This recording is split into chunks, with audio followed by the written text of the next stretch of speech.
Alright, good morning to everyone. Magandang umaga. On behalf of our secondary school principal, Dr. Cecilia G. Omar, we would like to send our gratefulness to all of you.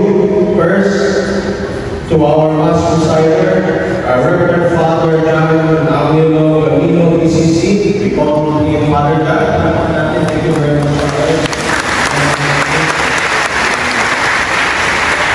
Now, ganito, hindi nyo yung word sa salamat at kung palakpak lang. Kung palakpak. Salamat! Sige, practice natin. Salamat! Father John Angelo Gamino, PCC, salamat. Sa ating mga minister, kaabag lunch at the altar, salamat.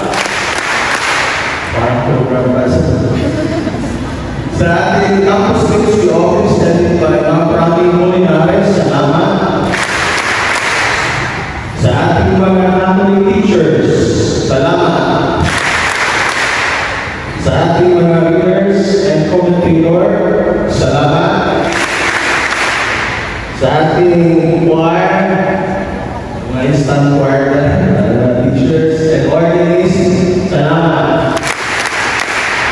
Sa ating mga computers and graduating students, salamat.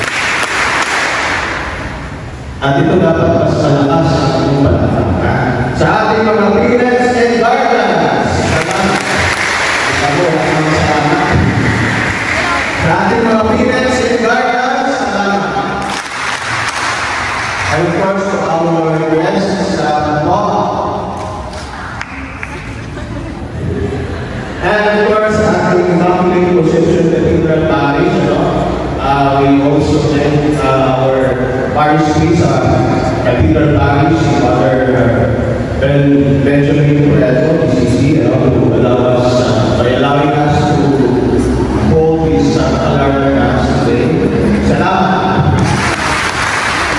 Okay, so sa ngayon po ng Cotabato City National High School Main Campus, kami po ay nagpapakot ng aming congratulations sa lahat ng mga computers namin, sa ating mga graduating students, and of course, sa lahat ng mga magulang natin na nandito ngayon. Salamat po! And congratulations to all of you. After this mass, meron po tayo kung salo-salo. We are requesting our teachers as si Father John, kung makati ka magbas, kasi salo tayo dito sa Columbus Podium na. So, okay pa sila. Then, yung mga students and parents, dyan na lang kayo sa Macdo. Sa Macdo. At dyan dito sa atin. So, para po sa lahat